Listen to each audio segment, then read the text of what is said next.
Estoy impresionado del silencio que se ha producido sin que yo diga que os calléis. Me encanta, soy feliz. Bueno, buenas tardes y bienvenido. Hola, Alfonso, has llegado tarde. Es un verdadero placer daros la bienvenida a esta sala del Museo Arqueológico de Alicante, una vez más. En nombre de la Fundación de los Boinas Verdes Roble y Machete, quiero expresaros nuestro más sincero agradecimiento a vosotros por estar aquí, a la Diputación de Alicante por su apoyo y por la amable cesión de este espacio. Asimismo, quiero agradecerle a doña Guillermina Jover Solano, responsable de Comunicación y Relaciones Institucionales de la Fundación MAR, a Paco, que tan amablemente nos atiende, al Círculo Monárquico de Alicante y la Asociación de Periodistas de la provincia de Alicante, que colaboran gustosamente con la Fundación. Agradecemos también la presencia de nuestro querido general Bataller y, por supuesto, a la de todos ustedes asistentes al acto.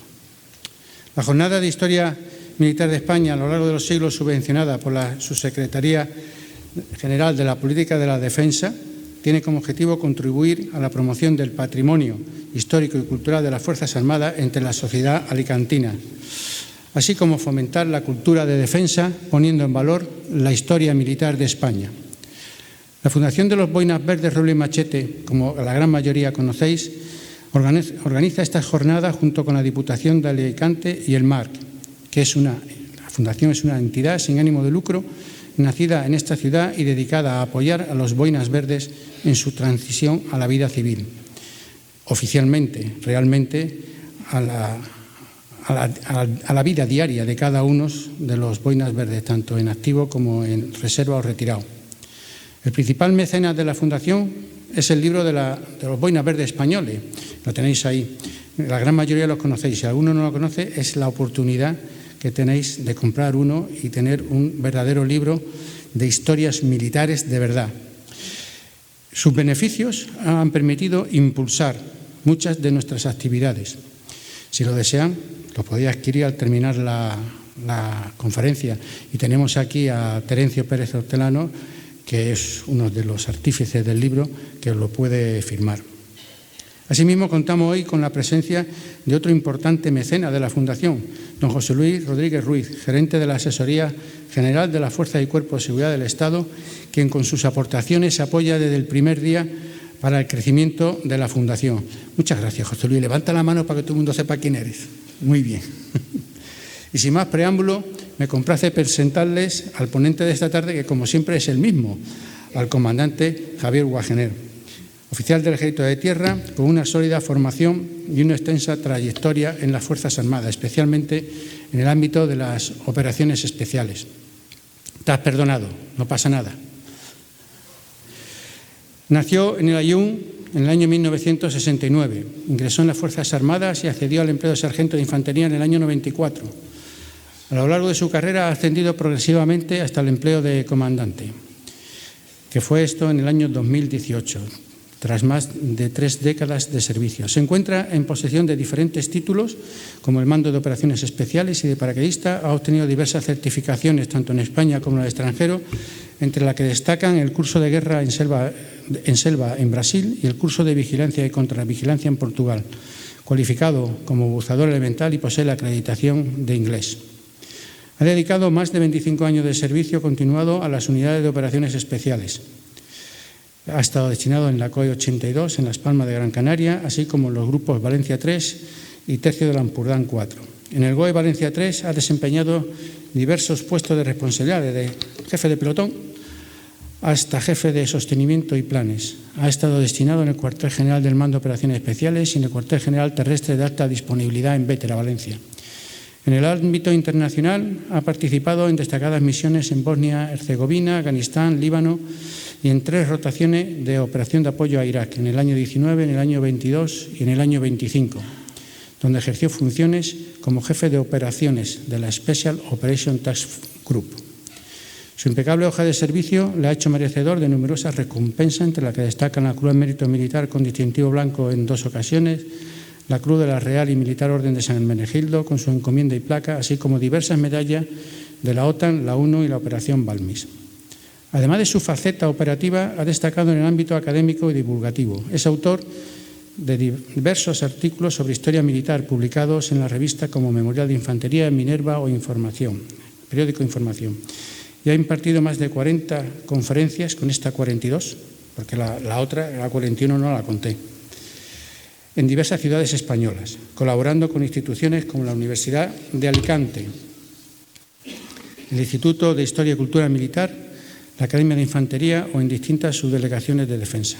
Entre sus conferencias más destacadas figuran los títulos como La batalla de Lepanto, el combate que cambió el destino de Europa, 1898, el fin del imperio, que esa la oiremos hoy, el sitio de Valer, 1741, la defensa de Cartagena de India, o aquel maldito verano del 21, el desastre del Anual.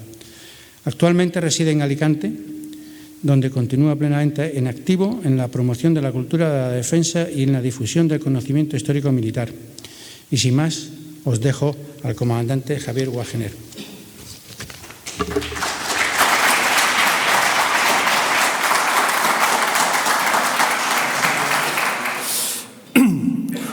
Sí, mi general, mi coronel, queridos amigos, compañeros, caras conocidas, familias por ahí al fondo, es un verdadero placer estar con vosotros otra tarde compartiendo, bueno, pues un ratito de historia de España, que no es de España, que es del mundo, porque en este momento, en el siglo XIX, ahora entraremos en detalle, fue un siglo muy complicado, muy complejo. Proviene de la Revolución Francesa, finales del XVIII, y el establecimiento de los valores liberales en el mundo, pues fue muy complejo. Costó mucha sangre, muchas guerras, muchos conflictos en el mundo entero y, por ende, en España también. Hablar de historia, de la historia de España del siglo XIX, acaba siguiendo la línea de lo que fue el siglo. Por así decirlo. Ahora lo vais a ver en una diapositiva.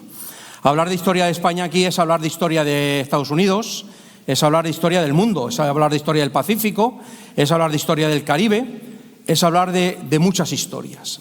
¿De acuerdo? Ya sabéis que en historia no se puede decir que hay una causa que produce un efecto. Eso está muy bien en las matemáticas, que son ciencias abstractas.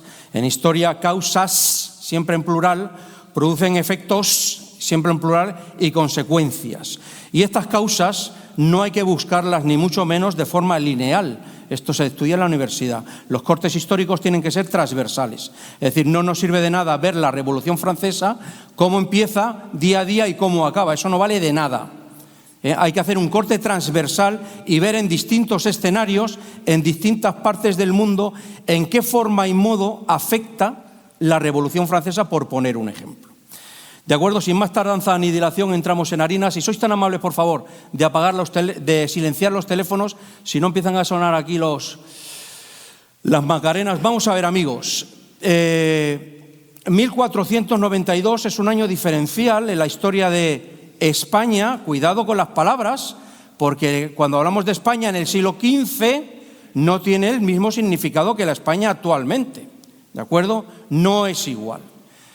Aunque existiera la palabra, no tiene el mismo significado. A finales del siglo XV, los reyes católicos finalizan su reconquista, una cruzada religiosa, porque no se puede separar la religión de la sociedad a lo largo de la historia, con independencia de lo que crea cada uno. Y el mismo año se produce la llegada a América.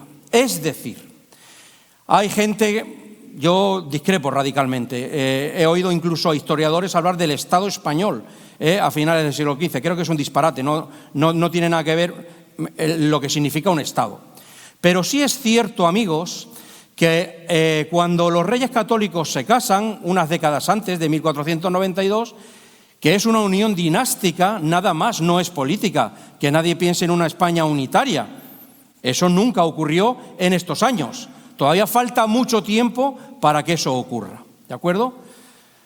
Isabel de Castilla y Fernando de Aragón. Y Castilla tenía sus leyes, y Aragón las suyas, y Portugal las suyas, y etcétera, etcétera, etcétera. Pero sí es cierto, amigos, que ya se nace con una especie de vocación o de ilusión o de vista de poder llegar a más, y la unión dinástica, por muchas circunstancias, así ocurrió. Hubo otras muchas uniones dinásticas que no quedaron en nada, muchas, ¿de acuerdo? Es decir, ¿con los reyes católicos empieza España? Sí y no. ¿Qué idea de España, qué significado de España queremos hablar? Lo que sí está claro, y aquí lo pongo en esta fotografía, es que es el mismo año que se llega a América.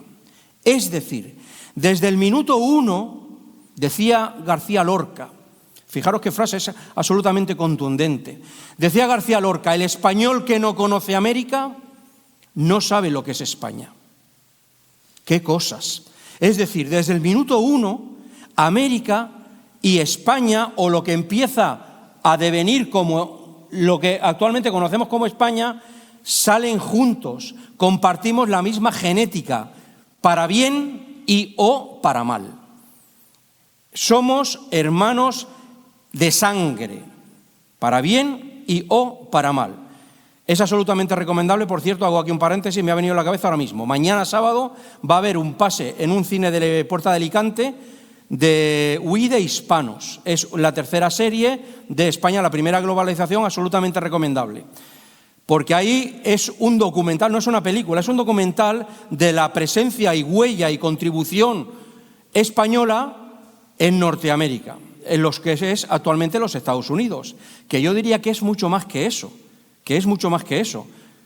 porque yo diría que es por lo menos las 3/4 partes del origen, por lo menos las 3/4 partes. No anglosajones, que también, pero sobre todo hispanos, no españoles, hispanos, porque hay un matiz diferenciador. ¿De acuerdo? Es absolutamente recomendable.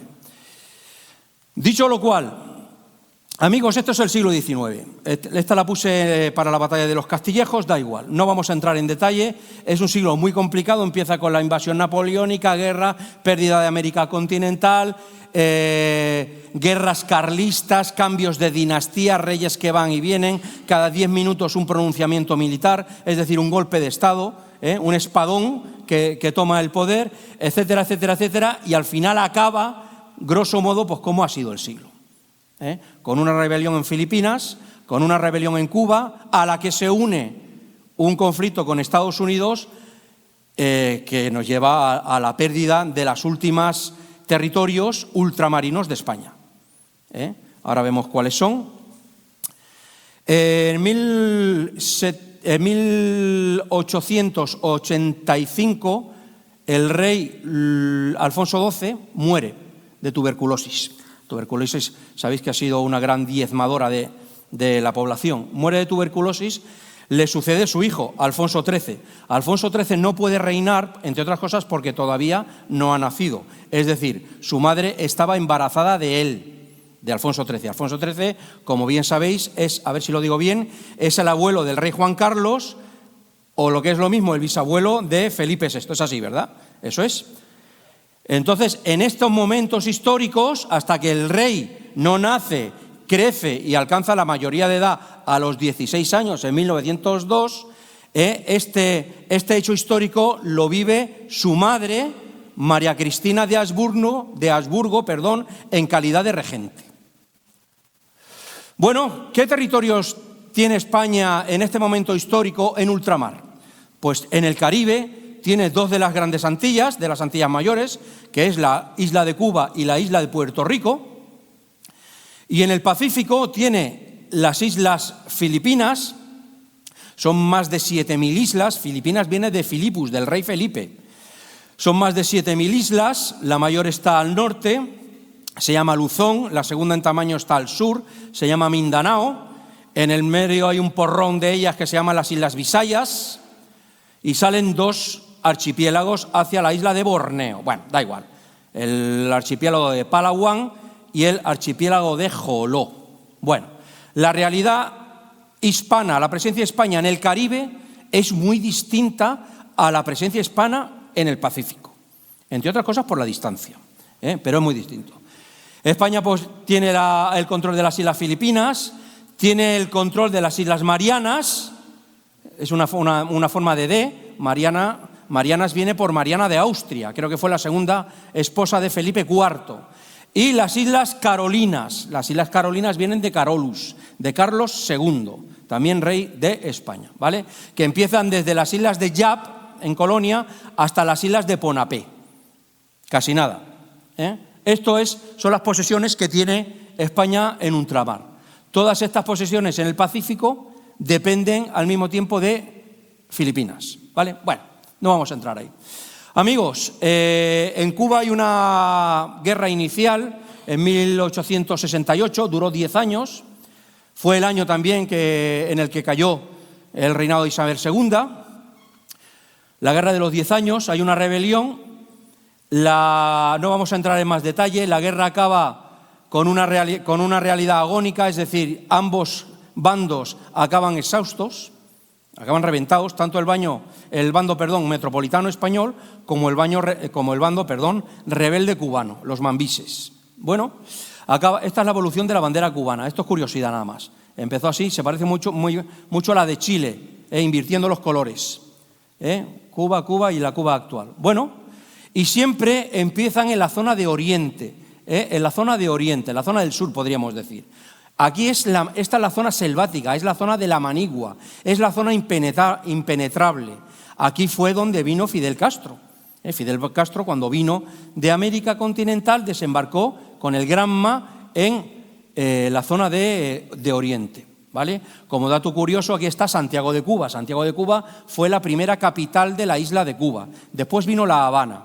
En muchos libros la veréis escrita simplemente como Cuba. Se refieren a Santiago como Cuba. La guerra acaba a los 10 años.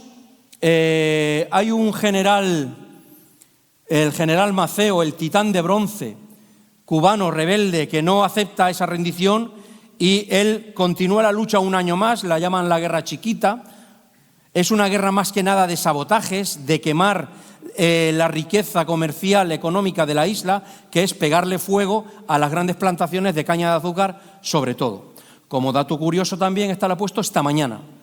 Como dato curioso también os comentaré, queridos amigos, que Antonio Maceo morirá en la siguiente guerra que hay en Cuba, en 1896, en un combate con un comandante que se llamaba Francisco de Cirujeda y Cirujeda, tatarabuelo de un capitán que tenemos en el GOE 3 que se llama Cirujeda.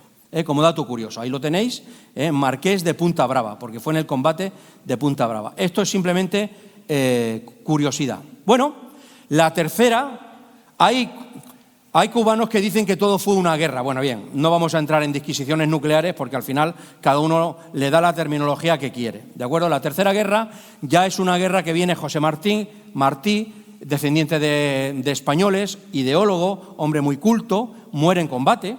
José Martín, hay que ver la carta que le dedica al enemigo caído el coronel español que manda la fuerza enemiga en este caso. La carta cariñosa. Está enterrado en el cementerio de Santa Ifigenia en Santiago de Cuba. Muere en el combate de Dos Ríos. También siempre, ¿dónde se levanta Martí? Siempre en Oriente, en la manigua, en la selva. Bueno, en esta guerra vamos a hablar un poquito de trochas por comentarlo, son palabras muy conocidas. Viene el general Valeriano Bayler, un militar donde los haya. Es una persona muy polémica a lo largo de la historia, yo no sé por qué. Bueno, sí sé por qué, claro que sí, porque bebemos de fuentes norteamericanas que para denostar, ahora hablaremos de prensa amarilla, para denostar al bando enemigo, al bando español, al militar español, echaban pestes del general Bayler diciendo que era un carnicero, un asesino, un genocida, bla, bla, bla, bla. Tantas y tantas cosas. Los americanos están como para decir esas cosas. Pero bueno, el general Bayler era un hombre que a la guerra se enfrentó con guerra, era un soldado y además no le fue mal. Tanto es así que para no contrariar a los americanos, el gobierno español, ahora lo vamos a ver, cuando está en fase de negociación, porque ya están viendo que los americanos quieren la guerra, pero España no. Pero ¿cómo podemos rehusar la guerra? Tampoco puede ser una bajada de pantalones grande. Entonces quitan al general Bayler, porque saben que es un general que obtiene victorias sobre el bando insurrecto. Aquí se potencia el sistema de trochas. El sistema de trochas ya existía. La isla, como veis, parece una salchicha. Y en las partes más estrechas, pues se establecen unas segmentaciones de la isla, se parte en pedazos para ir limpiando trozos y después seguir con los trozos contiguos. Estas trochas, el general Valeriano Bayler, hoy día hay muchos restos de estas trochas. Aquí estuvo el primer ferrocarril en España, ¿qué cosas? Con líneas eléctricas, con puestos de escucha, con alambradas, con sitios para reforzar, etcétera, etcétera. Eran unos sistemas con bloqueos muy efectivos que funcionaron muy bien con Baylor, porque las trochas ya existían de antes, pero claro, si no estaban vigiladas y bien guarnecidos, al final los insurrectos se cruzaban de una a otra. Como dato curioso, en la trocha de Bagá, la trocha ahí la veis en color azul, sirvió un capitán médico que se llamó don Santiago Ramón y Cajal. Esto es un bloqueo de una de las trochas, actualmente. La trocha se llama Júcaro Morón porque es donde empieza y donde acaba, la población donde empieza y donde acaba. Bueno, ándate con el bolo colgando, se dice mucho en España, ándate con el bolo colgando. Esto viene de aquí, esto viene de Filipinas, Pilipinas, como lo llaman ellos hoy día. El bolo es el machete. El tener un arma de fuego en este momento histórico es un lujo que muy pocos se pueden permitir, solamente los ricos y los ejércitos y los estados. Es decir, la gente o a un enemigo abatido le coge su arma de fuego o combate con lo que tiene, con la herramienta que tiene. Y la herramienta agraria es el machete o en Filipinas el bolo. Ándate con el bolo colgando. De ahí viene la expresión. ¿De acuerdo? Como dato curioso también, la bandera de Filipinas, esto no saben ni los filipinos, la bandera de Filipinas tiene un sol con 8 puntas. Esas 8 puntas simbolizan las 8 provincias que se rebelaron contra España en 1896. Bueno, eso no deja de ser un chascarrillo. Este es el cuadro bueno, este cuadro es fabuloso. ¿Por qué? Porque este cuadro nos dice cómo fue la realidad de la guerra en ultramar. Ya hablamos de estas cosas cuando hablamos de Cartagena de Indias, de las enfermedades, del mosquito, etcétera, etcétera. Fijaros, no vamos a entrar en detalle. En guerra, bajas, en guerra o por heridas, 1.300, 700, 2.000, unas 2.000 personas, ¿de acuerdo? Por fiebre amarilla, 13.000, solamente por fiebre amarilla, 13.000. Fiebre amarilla o vómito negro. En muchos libros veréis que era el vómito negro. ¿Por qué? Esto me lo explicaba una vez una amiga mía que es enfermera, que igual me está oyendo, que el vómito negro provoca sangrados en los intestinos o en los estómagos. Eso provoca que esta sangre, se coagule y forme una morfología de pozos de café. Entonces, cuando se vomita en negro. Por eso lo llamaban el vómito o el vómito negro. Es lo mismo que la fiebre amarilla. ¿De acuerdo? Pero bueno, aparte de fiebre amarilla, por otras enfermedades, 40.000. Es decir, por enfermedades, 53.000 muertos y en combate, 2.000. Esta es la verdadera realidad de estas latitudes y de estos climas, ¿de acuerdo? Aquí el verdadero enemigo era el clima, era el mosquito. Decía el general Maceo, el titán de bronce, decía, mis mejores generales son el general junio, julio y agosto, que es el verano, es cuando viene el mosquito, ¿de acuerdo? Más cosas. Bueno, la primera rebelión es en Filipinas. Se forma un partido político que se llama Katipunan, en tagalo significa todo eso, con un elevado corte masónico, porque en Filipinas la masonería tuvo bastante importancia, en el Caribe también, pero no tanto, Pero en Filipinas, al final, las 3 Ks, uno se va enseguida al Ku Klux Klan, no tiene nada que ver, hay muchos símbolos en Filipinas con las 3 Ks de Katipunan o katipuneros. Finalmente, hay un mestizo, Emilio Aguinaldo, que es el que quita a todos los cabecillas del Katipunan y se queda él como líder de la rebelión. Bueno, eso es lo que pasa allí. En Filipinas, amigos, España comete el error, ha pasado muchas veces en la historia esto, de coger a una cabeza de turco y fabricar un mártir. ¿Qué cabeza de turco se coge? Pues se coge a un médico, que era el doctor José Rizal, era oculista, oftalmólogo, que escribió libros, hay que leer los libros, escribía libros, pero él nunca escribió en contra de España, Él escribía en contra del elevadísimo poder que tenía la Iglesia católica en las islas, que lo tenía, Hay que leer de Filipinas, ¿de acuerdo? Hay muchos sitios, muchos pueblos, muchos rincones, muchas islas, son 7.000 islas, donde el único occidental que ha llegado ahí es el cura Eso es España. El cura es el cura, el sacerdote, el político, el alcalde, el gobernador, etcétera, etcétera. Entonces, cogen mucho poder.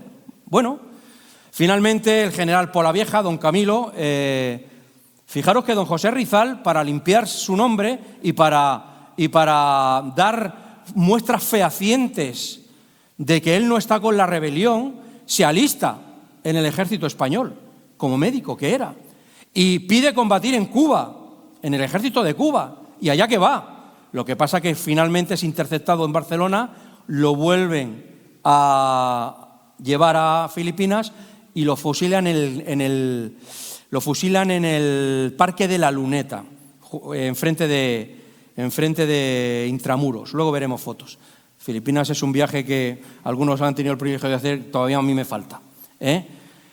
El doctor Rizal muere, ya tenemos un mártir, los filipinos ya tienen un mártir de su causa.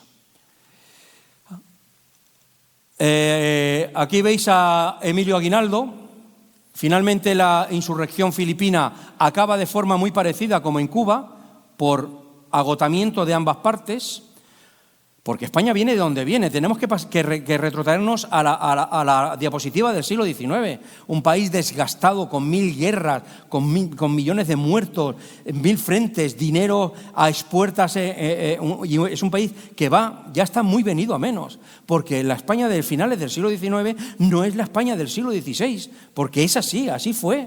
Bueno, finalmente se pacta con dinero, se le da dinero a Aguinaldo y sus secuaces en Biak-Navato. Biak-Navato es un pueblo, es un topónimo, para que se vayan a Hong Kong y se lleven la rebelión con ellos, que fue algo que nunca funcionó. Como dato curioso, el capitán que los acompaña a Hong Kong es el capitán Miguel Primo de Rivera y Urbaneja.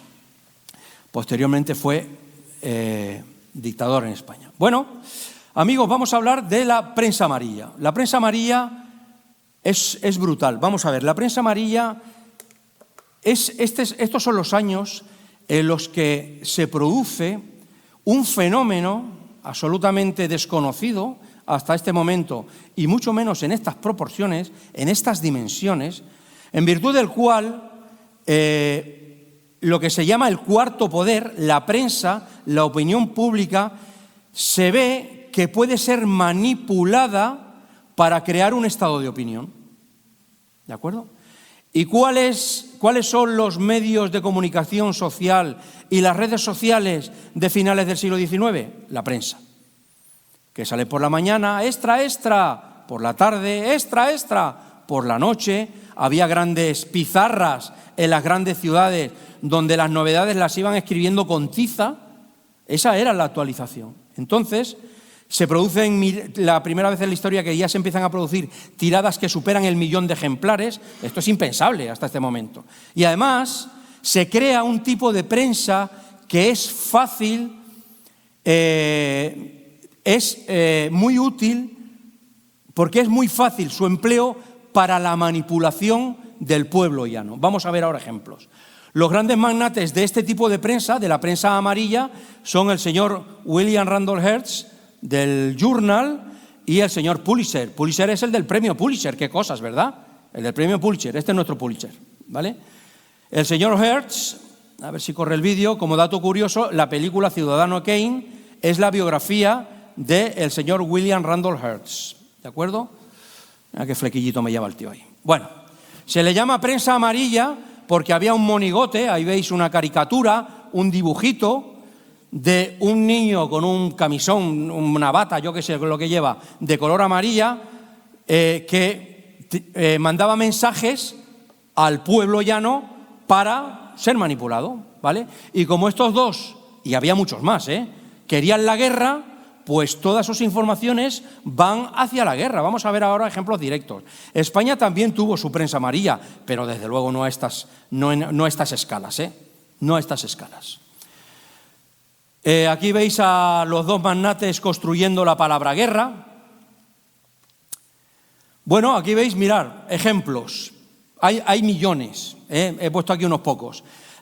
Siempre que veis un gorro frigio, una barretina, eso simboliza la libertad. La libertad le está diciendo al tío Sam que por favor ayude a la pobre infante, a la niña cubana del poder de los españoles. Aquí veis al tío Sam, que está eligiendo qué va a comer del menú de los españoles, que se lo sirve el presidente McKinley. Y esta posiblemente sea de las más famosas. Aquí se ve a un tío con pinta de bandolero, de Curro Jiménez, de bandolero de Sierra Morena, con cara además de neandertal, de Cromañón, con las manos ensangrentadas que descansan sobre tumbas de los marineros del Maine, de los cuales hablaremos ahora. España también tuvo su prensa amarilla, no llegó a estos niveles, como os digo. Bueno, aquí veis a dos marineros americanos ridiculizados, como si fueran borrachos. Aquí veis al presidente McKinley ridiculizado. La prensa española los llamaba mucho choriceros o tocineros por su similitud al cerdo. Y aquí lo veis, pues, a los rebeldes cubanos siendo amamantados por el cerdo americano. Y aquí veis, mira, el titán de bronce, la tea. Este es uno de los generales y los cerdos norteamericanos. Bueno, esta es muy buena. Mirad esto. Esto es, España también produce prensa amarilla, pero para los propios españoles. Qué cosas, ¿verdad? Es decir, esto está tomado de un periódico de la época, de la ABC. Entonces, blanco y negro. Y aquí veis, esto está, aquí veis el corte de la hoja. Y aquí veis la Armada Española, y uno dice, madre mía, vaya pedazo de armada, vamos a arrasar. ¿Sí? Quien quiera guerra con nosotros, con esto vamos a arrasar. Pero la realidad es que, por ejemplo, de nuestros dos grandes acorazados, el Carlos V no estaba preparado para la guerra y el Pelayo tampoco, para empezar. De los tres cruceros tipo Cisneros, perdón que me atasco, no había tampoco ninguno para la guerra, y de los tres tipo Vizcaya sí estaban los tres. Es decir, para empezar, la parte más poderosa de nuestra escuadra no es tan poderosa, para empezar. No vamos a entrar en detalles. El crucero Colón lo tenemos, pero no tiene su artillería de romper, son cañones grandes, luego lo vamos a ver.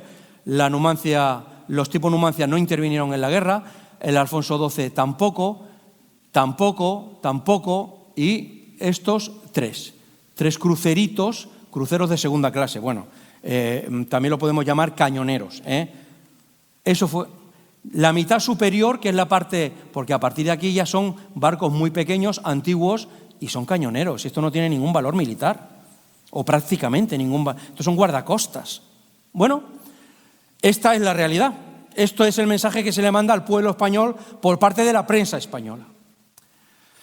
El Reino Mercedes solo hubo uno, no vamos a entrar, solamente uno, los tres destructores que perdimos dos. Bueno, esta es la imagen con la que tenemos que quedar. Es decir, toda la escuadra española se reduce a esto. Finalmente, Theodore Roosevelt fue presidente de Estados Unidos, Teddy Roosevelt fue Premio Nobel de la Paz también, estas cosas que tiene la vida. Es el ayudante del secretario de Marina de los Estados Unidos. Sabéis que los Estados Unidos no tienen ministerios, tienen secretarías. Pues el secretario de Marina sería el ministro de Marina, que sirve al presidente William McKinley. William McKinley da nombre al monte más alto que hay en Estados Unidos, que está en Alaska, y que algunos de los que están aquí igual han dado por allí, anduvo por allí. El William McKinley. Bueno, finalmente, si queréis ir al GOE3, Johnny os está esperando. Finalmente, amigos, con una vuelta de tuerca de presión, los Estados Unidos, que ya están apretando mucho a España, saben la posición débil de España, que España está un poco a verlas venir, está muy venida menos, la Armada es la que es, Estados Unidos está exultante, porque ahora tendríamos que hablar del siglo XIX norteamericano. La conquista del oeste, la guerra con México, etcétera, etcétera. El destino manifiesto, todas estas cosas, ¿de acuerdo? Fue la gran expansión norteamericana fue en el siglo XIX. Bueno, en una evidente medida de presión y sin avisar, envían un acorazado al puerto de La Habana, a Cuba, que ya es la capital de la isla. España se sorprende, se tapa la nariz y dice, bueno, pues que sea bienvenido. Envía a su vez a uno de nuestros cruceros, al Vizcaya, a Nueva York o a Nueva Orleans, a Nueva York, para corresponder a la visita de amistad y cortesía. Pero bueno, el Maine es el barco grande, a ver si alguien piensa que es el barco de remos. No, el Maine es el acorazado grande, ¿de acuerdo? Bueno, ¿dónde se ancla el Maine? Pues en el sitio de los barcos de guerra, donde anclan también y fondean los barcos de guerra de España. No hay otro. Sabéis que los puertos se organizan. Van los prácticos y dicen usted aquí y además por aquí y no por allá, en función del calado y en función de muchas cosas. Y el Maine ancla y fondea en el sitio de los buques de guerra, al lado de un correo americano, pero también de barcos de guerra, españoles. ¿De acuerdo? Bueno, amigos, a mediados de febrero el Maine vuela en pedazos, hay 2 explosiones muy seguidas, una detrás de otra, el barco se parte en 2 y el barco se hunde. La mortandad es espantosa, hay 266 muertos de 354. Y esto ahora, ¿qué ha pasado con el Maine? ¿Por qué ha explotado? ¿Por qué ha volado? ¿Por qué se ha partido en 2? ¿Por qué hay tantos muertos americanos? Desde luego el momento a principios de enero del 98 es absolutamente crítico, es absolutamente crucial. A los Estados Unidos les da igual, automáticamente la prensa amarilla dice no hay más que hablar. La prensa amarilla, que tienen bola de cristal, y habrían llamado ahí a Aramis Fuster, digo yo, pues fijaros lo que dice el señor William Randolph Hearst con el Journal. Ellos, de entrada, él ofrece su periódico $50.000 de la época a quien dé pistas sobre el enemigo. Y además, fijaros qué forma ya la prensa no son columnas que hay que leer, ya vienen los grandes dibujos, los grandes titulares, las grandes fotografías estamos empezando también. Entonces uno que pase por ahí casi no tiene ni que leer el artículo, porque ya se lo está diciendo todo. La destrucción del barco de guerra Maine fue obra del enemigo, para empezar. 50.000. En menor tamaño también un dibujo con el barco anclado con una mina submarina que va con un cable eléctrico a la costa donde algún maldito español traidor y pérfido le dio fuego para hundir el barco. Como si el español hubiera sabido dónde iba el Maine, cómo se activa la mina, bla, bla, bla, bla. Al señor William Randolph Hearst le da igual. Esto enciende y enfervoriza, lógicamente, al ciudadano americano que ya viene hasta aquí calentito y encima ya esta es la gota que colma el vaso. Eso fue el Maine. Luego hablaremos del Maine. España culpable. Bueno, el Wall va a la zaga. Nuestro amigo Pulitzer, el del Pulitzer. Aquí, fijaros qué pedazo de dibujo, fijaros qué primera plana. Si aquí se ve pedazos de gente todavía volando. O sea, aquí la gente se solivianta cuando ve a sus compatriotas aquí despedazados por una obra enemiga, por una bomba o por un torpedo. A las minas de entonces también se le llamaban torpedos. Se forma una comisión de investigación para ver qué ha pasado con el Maine. Paradójicamente, los componentes de esta comisión de investigación van a ser militares y marinos que luego van a venir en la Armada Americana a combatir a España. Es decir, el veredicto ya estaba dictado desde antemano, lógicamente. España pide colaborar con esta obra de investigación. Estados Unidos le dice que no. En la Marina, lo que sabéis de esto, existe el principio de inmunidad soberana, es decir, un barco es territorio soberano de un país, aunque esté fondeado en La Habana o donde sea, es territorio, en este caso, americano. Y si el barco está hundido, también. Es decir, para entrar en el Maine hundido, Estados Unidos tendría que autorizarlo, que dijo que no. Estados Unidos nunca autorizó a España ni siquiera después de la guerra, que ya estaba todo perdido, a investigar los accidentes del Maine, de los cuales hablaremos dentro de un rato. Finalmente, amigos, el Vizcaya tiene... A ver si corre el vídeo. El Vizcaya tiene que salir a escape, fijaros, 1898, ya ha llovido, el cañón grande de proa, un González Ontoria de 280 milímetros. No se ve bien, aquí están las baterías de calibre medio, de 140 milímetros, también González Ontoria. Y en popa, detrás, lleva lo mismo, el mismo cañón, un primo hermano. Ahí la gente está formada, o no puede ser de otra manera. La película es de 1903, pero la salida fue en el 98. Tiene que salir a escape el Vizcaya, que estaba en visita de cortesía en Nueva York. Finalmente, amigos, Estados Unidos declara la guerra el 25 de abril con efectos retroactivos al 21 de abril. ¿Qué es esto? Declara la guerra el 25 con efectos retroactivos a 4 días antes. ¿Esto qué es? Hay mucha gente que escribe sobre estas cosas y además hace similitudes. Dice, parece mentira que los que se rasgan las vestiduras con el ataque a Pearl Harbor, que yo no seré yo el que justifique el ataque japonés a Pearl Harbor, se rasguen las vestiduras y, sin embargo, con esto lo vean tan normal. ¿Por qué? Porque ellos tienen que justificar que el 21 de abril, días antes, barcos de guerra americanos habían capturado a mercantes españoles. Y eso, en una situación de paz, se llama piratería, no es tolerable. La legislación internacional no lo soporta. ¿De acuerdo? Pero bueno, finalmente, amigos, España decide pues enfrentarse con lo que tiene a los Estados Unidos. ¿Dónde? Pues no lo sabemos, porque tenemos un frente en Filipinas, tenemos un frente en el Caribe, tenemos un frente incluso en la propia península, tenemos las Islas Canarias. ¿Dónde mandamos a nuestra escuadra? Hubo ahí un montón de opiniones enfrentadas. Finalmente se decide mandar la escuadra a el Caribe. España manda los 3 cruceros de la clase de Vizcaya, hechos en los astilleros del Nervión, en Bilbao, barcos magníficos, barcos muy buenos. Hay que leer al capitán de navío Víctor Concas, por ejemplo, cuando hablaba de la batalla. Él mandaba uno de ellos.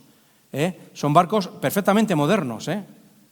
Que nadie piense, la derrota con Estados Unidos fue tan monstruosa que inmediatamente surgió los cuentos chinos para justificar esta derrota, las razones inexistentes. Es decir, que España tenía barcos de madera mientras que Estados Unidos eran de acero, no es cierto, no es verdad.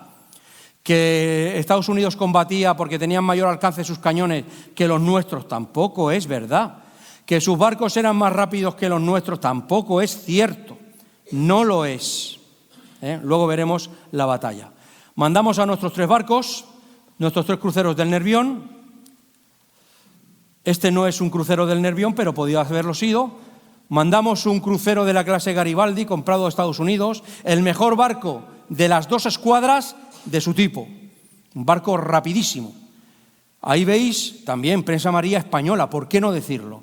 Ahí veis una foto o un dibujo en prensa española con el barco erguido, con sus cañones de romper, la artillería de 254. Ahí la veis en el dibujo y esta es la cruda realidad. Detrás de la almendra de este señor está el agujero por donde tenía que salir el tubo del cañón. Es decir, el Cristóbal Colón fue sin su artillería de romper a la guerra. ¡Qué cosas! Bueno,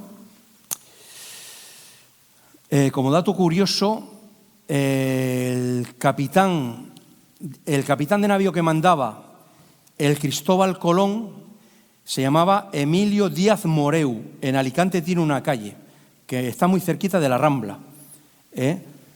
Supongo que sería de aquí de Alicante, no lo sé. Díaz Moreu. Bueno,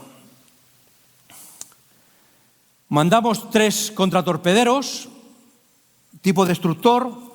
Es paradójico que España inventó este barco. España inventó el destructor que hoy día todo el mundo lo conoce, ha dado un papel absolutamente extraordinario en la Segunda Guerra Mundial.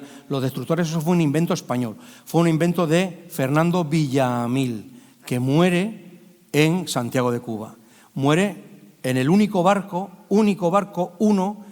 que es hundido en combate, en ambos escenarios, en Cavite, Filipinas, y en Santiago de Cuba. Los Estados Unidos solamente nos hunden un barco, un destructor, el Furor, que capitanea Fernando Villamil, una verdadera eminencia en el uso del destructor.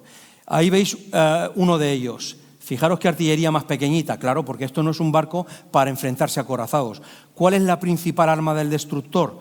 Tiene 2. La velocidad, cascaba de 35 nudos en la época, 35 nudos. Y los torpedos, ¿de acuerdo? Tiene tubos lanzatorpedos, desde aquí no se aprecian, posiblemente sean esos. Tubos lanzatorpedos y la velocidad. Bueno, Finalmente, amigos, bueno, se produce la guerra, la escuadra norteamericana bloquea Cuba. Cuba es muy grande, no puede bloquear toda la isla. Bloquea la parte rica de la isla, la zona norte, la parte comercial, la zona de La Habana. Sanson ve que aquí no está la escuadra española, va a buscarla a Puerto Rico, tampoco la encuentra, de paso bombardea San Juan de Puerto Rico, y Cervera, que está cruzando el Atlántico, Cervera es el jefe de la escuadra española, no lo he dicho. Cervera, el almirante Cervera, es el Pascual Cervera Topete, es el jefe de la escuadra española. Llega a las Antillas Menores, a la isla de Martinica, francesa. Aquí se entera de lo que ha pasado en Filipinas, lo vamos a ver ahora, el 12 de mayo, y aquí también le peta un destructor, el Terror, que es lo que va a salvar al Terror de la gran escabechina, que ocurrirá en Cuba. El Terror se queda aquí reparando, ¿de acuerdo? Cuando llega aquí, Cervera sabe que Sanson está bombardeando Puerto Rico, que el norte de la isla está bloqueado y que no tiene carbón. Son máquinas que necesitan combustible, son máquinas de vapor, necesitan combustible, necesitan carbón. ¿Cómo es posible que se mande a la guerra barcos sin cañones y barcos sin carbón? Que el motor se para, las hélices se paran, se pierden revoluciones. Todo mal hecho, amigos. Bueno, desesperado, yo me imagino lo que podría pasar por la cabeza de Cervera. Bueno, ¿qué es lo que ha pasado aquí? Este es el Terror, que peta, ya os lo he dicho. ¿Qué es lo que pasa en Filipinas? Se entera que 11 días antes, el día 1 de mayo, el comodoro, un comodoro es un coronel, capitán de navío, más o menos, ¿vale? El comodoro Dewey, americano, entra en la bahía de Manila con una maniobra muy valiente, tiene que ser dicho, y combate contra el contraalmirante Montojo, don Patricio Montojo y Pasarón. Amigos, esto es una foto, esto es un guerrero asesino, esto es una foto de Manila actual, es una foto, una ciudad gigantesca. En la época, Manila era alrededores del río Pasig, ahí, y tenía una base naval que llamaríamos ahora. Entonces se le llamaba un apostadero. El apostadero de Manila, de Filipinas, la base naval está en Cavite, con V. Cavite es una península que sale aquí, tiene forma de mano así, que sale de la isla y en la parte donde, correspondiente al dedo gordo, ahí es donde está el apostadero, la base naval. Actualmente sigue habiendo una base naval ahí, el apostadero de Cavite. Y es ahí donde se plantea la batalla, por lo que fuera. ¿Vale? Aquí o en la bahía de Subic hay muchos dimes y diretes, la armada no se entiende bien con el ejército de tierra, hay baterías que se quedan en tierra operativas pero se quedan sin montar y al final Montojo, porque a diferencia de los barcos de Santiago de Cuba, la escuadra de Filipinas sí que está muy castigada. Lo vamos a ver ahora. Aquí se plantea la batalla. Bueno, no vamos a entrar en demasiado detalle. El Reina Cristina es el buque insignia de Montojo, el crucero Juan de Austria. Si alguna vez vais al Museo Naval de Madrid, visita absolutamente recomendable. Ahí, en la sala del 98, está la rueda del timón del crucero Don Juan de Austria. Supongo que lo recogerían del Pecio, no lo sé. Como dato curioso también, estos dos cruceros de abajo no están operativos, no andan, tienen las calderas mal. Entonces tienen que plantear un combate fondeados, de locos. Se le abarloan unas gabarras de arena para proteger la línea de flotación de los impactos, pero no se pueden mover. El Castilla es el único barco de toda la escuadra que tiene de madera el casco, no el barco, el casco. España tenía barcos de madera, no es cierto, no es verdad. Solamente el Castilla tenía el casco de madera. Bueno, finalmente esos dos barcos están parados. Aquí veis la base del apostadero de Cavite. Y bueno, salen en una maniobra muy valiente, porque yo lo creo que fue así. Dewey entra por la noche en una bahía enemiga, en la bahía de Manila. Las baterías de Corregidor de la isla que está en la Bocana pegan unos cañonazos, las minas no funcionan. España era una referencia internacional en minas. no funcionó ninguna. Bueno, el Cristina y el Juan de Austria salen a lanzar torpedos, son rechazados por la escuadra americana. ¿Y qué es lo que ocurre, amigos? Mirad, Dewey da una serie de pasadas a babor y estribor, derecha e izquierda, para alternar sus baterías de ambas bandas, mientras España resiste en un combate prácticamente estático. Es cierto que España tiene 2 barcos ardiendo con fuegos controlados, es verdad. Es cierto también que Estados Unidos tiene un barco ardiendo con sus fuegos controlados. Y es cierto también que a las 2 horas de combate Dewey se retira. Dewey dirá después, y mentirá, Dewey, porque eso no lo sostiene ni usted ni nadie, y además frivolizará que después del combate él se retira al centro de la bahía de Manila para dar de desayunar a las tripulaciones. Qué tontería, vaya cuento chino. O sea, usted para un combate y se va a tomarse una tostada, es lo que usted me está diciendo. No tiene ningún sentido. Hay otros libros que son bastante más serios que dicen que cuando Dewey ve que después de 2 horas de combate, de haber agotado la mitad de su munición, de estar en medio de una bahía enemiga, con un enemigo que resiste y no se rinde, dice que se retira para replantear su situación en un ambiente, decía el libro, en un ambiente que es sombrío como una mañana neblinosa de Londres. Algo así era el símil que leí. Y desde luego eso tiene mucho más sentido. ¿Qué ocurre? Que cuando Dewey se retira, Dewey piensa que está perdiendo la batalla. Cuando Dewey se retira, el almirante Montojo da orden de replegar sus barcos a las bahías anteriores y de embarrancarlos para salvar vidas. Es un sentimiento muy filantrópico y a mí me parece muy bien. Yo ahí no voy a entrar ni a salir, pero estamos en guerra, Estamos combatiendo con un enemigo. Bueno, finalmente todos los barcos embarrancan, varan para salvar a las tripulaciones, que es cuando ya los barcos quedan vacíos, los incendios se descontrolan, se comen los barcos, y es cuando Dewey vuelve, Dewey se dice Dewey, vuelve y empieza a cañonear tiro al blanco a los barcos que están varados. Dewey le tira a todo, barcos en construcción, barcos civiles, barcazas, le da igual, se lo cepilla todo. Ese es nuestro amigo George Dewey, ¿vale? Esta fue la batalla de Cavite. Tiene un monumento en Cartagena, se la llama a los héroes de Cavite. Realmente es a los héroes de ultramar, Cavite y Santiago de Cuba, Pero bueno, allí se le llama a los héroes de Cavite, así se le conoce. Aquí veis el Reina Cristina con el aspecto que tiene después del incendio semihundido. El Isla de Luzón, fijaros dónde llega el agua. Muchos de estos barcos después fueron reflotados y utilizados por los Estados Unidos. A ver si va esto o no va o cómo va esto. Ahora, finalmente, Dewey es dueño y señor de la bahía de Manila, no tiene fuerza de desembarco, él solo tiene armada aquí, y logra tomar el apostadero naval, el apostadero de Cavite, es decir, tiene un sitio para que la gente pueda bajar, a hacer reparaciones, etcétera, etcétera, etcétera.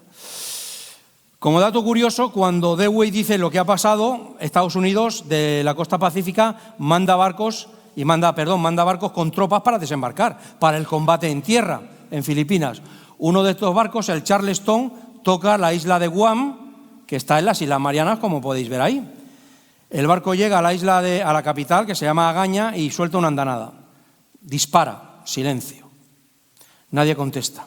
Lanza una segunda, esto parece chiste, parece cómico, pero así ocurrió. Lanza una segunda andanada, silencio. Y sale un bote con un comandante, que creo que era el jefe de la plaza, un comandante, pide permiso al Charleston para subir, permiso que le es concedido, y dice el comandante español, dice, bienvenidos a esta posesión española en el Pacífico. Perdonen ustedes que no hayamos contestado a sus salvas de saludo, pero es que no nos funciona ningún cañón. Y entonces, claro, el Charleston dijo, efectivamente, daros por conquistados. Es decir, bromas aparte, esto fue así, bromas aparte, en Guam ni siquiera sabían que estábamos en guerra. ¿Qué cosas? Eso por un lado, y por otro lado, la puntería de los americanos, que no pegarían en ningún sitio, digo yo. Bueno, desde entonces, la isla de Guam pertenece a los Estados Unidos. De aquí salían los B-52 para bombardear Vietnam del Norte. Finalmente las tropas desembarcan en Manila, Manila es sitiada y Manila capitula el 14 de agosto del 98. Bueno, todavía no está dicho todo en Filipinas, porque en la contracosta de Manila, en la costa del este, en el otro lado de la isla de Luzón, hay un pequeño pueblo que se llama Baler, que todavía resiste y resistirá una serie de días, y no vamos a entrar en más detalle porque será la próxima conferencia, será un monográfico del sitio de Baler, del asedio de Baler, lo que se llamó comúnmente los últimos de Filipinas, que no lo fueron, pero da igual, del asedio de Baler, ahí, en el distrito de Aurora, en la contracosta de Luzón. Amigos, como dato curioso también, España, la flota del sur, ya hemos perdido la isla de Luzón. Los barcos que quedan en el sur, que son de mucho menor entidad que los que habían en Manila, logran capturar una fragata que traía suministros a los americanos. La bandera de esa fragata está expuesta también en el Museo Naval de Madrid, con todo el respeto, como no puede ser de otra manera, la bandera de esa fragata, ¿de acuerdo? Aquí veis barcos ya españoles, conservan los nombres, pero con bandera americana. Muchos de ellos fueron reflotados o muchos de ellos en la rendición fueron entregados junto con las islas, pues así fue. Como dato curioso, en esta película, perdonadme, no entiendo mucho de cine, esta película que es tan famosa de los años ni lo sé, el Yangtze en llamas, se refieren a un barco de guerra americano que entra en el río Yangtze en China para defender ahí sus intereses. Como dato curioso, ese barco americano, esos barcos americanos eran los cañoneros españoles de Cuba, entre otros el Villalobos. Bueno, habíamos dejado a Cervera, esto pasó en Filipinas, habíamos dejado a Cervera en Martinica. Sabe que está bloqueado, sabe que Samson está en San Juan. ¿Para dónde va Cervera? De una forma desesperada va a las Antillas holandesas, carbonea como puede, porque un país neutral no puede favorecer ni siquiera con carbón a un país en litigio, a un país beligerante en una guerra. No se puede hacer. Y finalmente pone rumbo a Santiago de Cuba, al sur, que es donde entra con toda su escuadra, dicen que barriendo carboneras, ya sin alimentando las calderas con el carbón que había en las escobas, prácticamente ya sin combustible. Amigos, en cuanto los americanos se enteran que Cervera está en Santiago, pues bloquean Santiago. Y ahora vamos a ver qué pasó en Santiago. Esta es la bahía de Santiago de Cuba. La bahía, aquí se ven muchas baterías, sí, menos historias. Yo estaba ahí, tantas baterías. De todas estas baterías que ponen aquí, solamente había 4 cañones modernos. 4, porque se desmontaron de un barco, porque todos los demás eran cañones de avancarga. Operativos, es cierto, con granadas explosivos otros, es cierto, pero de avancarga. Cañones modernos había 4, 2 de ellos siguen estando allí, los cubanos ni lo saben. Bueno, aquí es donde entra Cervera. Lógicamente los americanos dicen, bueno, para evitarnos problemas con la escuadra española, hundimos un barco en La Bocana, como en Cartagena de India, lo mismo, hundimos un barco, un carbonero, el Merrimack, y taponamos La Bocana y ya no pueden salir. Nos quitamos el problema de la escuadra española. Mandan allá al Merrimack, una maniobra muy valiente, es hundido, pero no consigue bloquear. Entorpece sí, pero no bloquea La Bocana, sigue hundido allí, el Merrimack. Los valientes marineros americanos son capturados y sale un español, el capitán de navío Joaquín Bustamante, que es el jefe del Estado Mayor de Cervera, a la escuadra americana, pide permiso para subir, le es concedido, y dice que no se preocupen, que los prisioneros americanos están bien atendidos, bien alimentados. Y entonces aquí ya todos los cuentos chinos que hablaban en Estados Unidos de los españoles, de lo hispano, de lo latino, tiene de alguna manera alguna similitud con lo actual.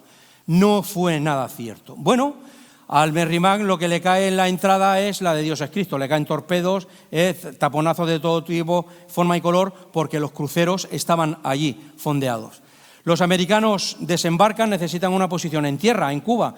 Desembarcan en una bahía que se llama Bahía de Guantánamo, que todavía conservan desde entonces. Ahí fue la primera opción o de las primeras acciones de los marines americanos. Bueno, Nada, está peleón el mando hoy, aquí está. Bueno, finalmente los americanos, amigos, desembarcan en Daiquiri, en Siboney. Daiquiri actualmente es un cuartel cubano, no se puede visitar, pero Siboney es una playa, aquí sí que se puede ir. Desembarcan, ¿y a dónde van? Santiago de Cuba está aquí está la escuadra española, está bloqueada por la escuadra americana, y solamente hay un camino que lleva a Santiago de Cuba. Actualmente es exactamente igual, que cruza toda la selva, cruza toda la Manigua, que está dominada por la insurrección cubana, no lo olvidemos, La insurrección cubana es la que domina el terreno del oriente de la isla, no el ejército español. Bueno, España plantea batalla, lógicamente, en las primeras alturas que hay, las alturas de Sevilla o de las Guasimas, donde es la primera batalla. Aquí viene el general de división, el Major General Shafter, que es el jefe de la expedición norteamericana. Bueno, en la batalla de las Guasimas, menos de 1000 hombres son atacados por más de 1500. No vamos a entrar en detalle porque aquí la maniobra americana es un desastre. Es un desastre porque cada general americano, cada jefe americano, incluyendo al coronel Theodore Roosevelt, que ya viene aquí como voluntario de los famosos Rough Riders, los jinetes rudos, los del oeste, los de las praderas, los de los indios, los Rough Riders, viene y todo el mundo quiere su minuto de gloria y ataca casi por su cuenta. Lo que pasa es que ya se encuentran a líneas decididas de españoles que rechazan y les niegan el territorio. Y aquí, a partir de aquí, ya empieza a haber muchos muertos. A partir de aquí. Entonces, ya el chip cubano, lo que iba a ser un paseo, lo que parecía que iba a ser un paseo, pues parece ser que no va a ser tanto. Finalmente, amigos, España se retira, ¿le he dado mal? Sí. España se retira. ¿Por qué? ¿O por qué no? No lo sé. Se retira de las alturas de las Guasimas de Sevilla y el segundo ataque ya organizado americano cae en vacío. Aquí empieza ya a haber muchos muertos por parte de Estados Unidos. Los norteamericanos toman Sevilla, establecen su cuartel general aquí y bueno, pues para llegar a Santiago hay que pasar por unas elevaciones que se llaman unas lomas, que se llaman Lomas de San Juan, que están aquí. ¿De acuerdo? Y en un lado hay un pueblo que se llama El Caney, que no está de camino a Santiago, da igual, porque aquí el general Lawton dice, yo aquí a mí quiero lo mío, porque yo aquí he venido a hablar de mi libro, y esto está muy bien, pero el día 1 de julio dice, yo quiero tomar El Caney. Y le dice el general Shafter, tío, El Caney no está en nuestro plan de operaciones. ¿Para qué quieres ir al Caney? Porque yo quiero ir al Caney. Pues venga, vete al Caney. Vete con tantos hombres, pero después vienes porque aquí el hueso duro está en las Lomas de San Juan. Lo que hay que atacar es Lomas de San Juan. Y efectivamente Lawton va al Caney. Como dato curioso, cuando hablemos en junio de la charla de 1921, del desastre anual que no os podéis perder por nada del mundo, hablaremos del Caney porque Silvestre, el general Silvestre, era de Caney, Cuba. ¿Qué pasa? Que Lawton se va a encontrar aquí con el general Vara de Rey, con esas barbas, con sus valientes, 550 tíos. Defiende, fortifica el pueblo y las zonas de alrededor del pueblo. Muchas de esas fortificaciones todavía se pueden ver en el Caney. Y ahí está el segundo protagonista de la jornada. El primero fue el soldado español, por Dios, y el segundo fue el Mauser español, de 7x57. Lo veíamos cuando hablábamos de la última conferencia. Un rifle infinitamente superior a los americanos, muy superior al Krag-Jorgensen danés, no te digo ya, esto es de un tiro, al Springfield mataosos. Este es de un disparo, que hay que meter manualmente, sacar de la canana, meter, cerrar la recámara, montar, disparar, abrir la recámara, sacar la vaina, coger otro, así cada disparo. El Mauser español ya monta peines de 5 y además es una arma muy precisa, muy certera. Y si en las Guasimas hubo muchas bajas americanos, no os digo ya en el Caney. Finalmente, amigos, atacan 7.000, 4 brigadas, defienden 550, atacan 7.000. Tienen que entrar a jugar incluso las brigadas de reserva que tenía Lawton. Finalmente, el Caney cae el día 1 de julio. Shafter dice, este tío está en el Caney, pero a mí lo que me interesa es Lomas de San Juan, que sigue exactamente igual. Es más, Lomas de San Juan, que es esto, actualmente está musealizado. Cuando vayáis a Santiago de Cuba, entre Mojito y Mojito, es altamente recomendable porque está muy chulo, hay muchas cosas y además se reconoce ahí muy bien el valor español. En Cuba, con independencia de lo que nos llega por los medios, el sentimiento a España en Cuba y en América creo que es mucho más positivo que negativo. Finalmente, amigos, defienden las lomas de San Juan 900, atacan 2 divisiones, 5 brigadas. Claro, con estas superioridades, pues ¿qué vamos a hacer?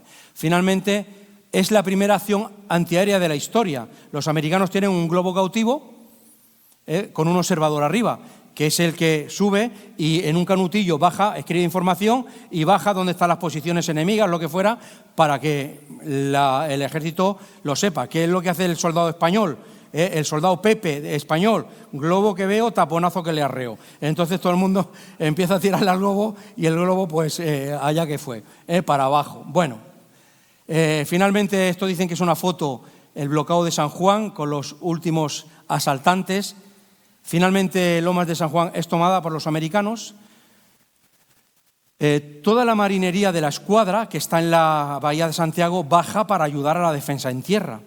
En un contraataque para intentar recuperar Lomas de San Juan, viene el valiente Joaquín Bustamante. Hemos hablado antes de él. Es herido con un disparo en el vientre y morirá a los pocos días en el Hospital de Santiago de Cuba. Joaquín Bustamante, que quiero creer que no es familiar del cantante, con independencia. ¿A alguien le gusta David Bustamante? Tiene temazos. Por eso, amigos, inventó una mina, era un científico. Por eso la escuela de armas submarinas que está en Cartagena se llama Bustamante, por este Bustamante. No por el cantante, por este Bustamante.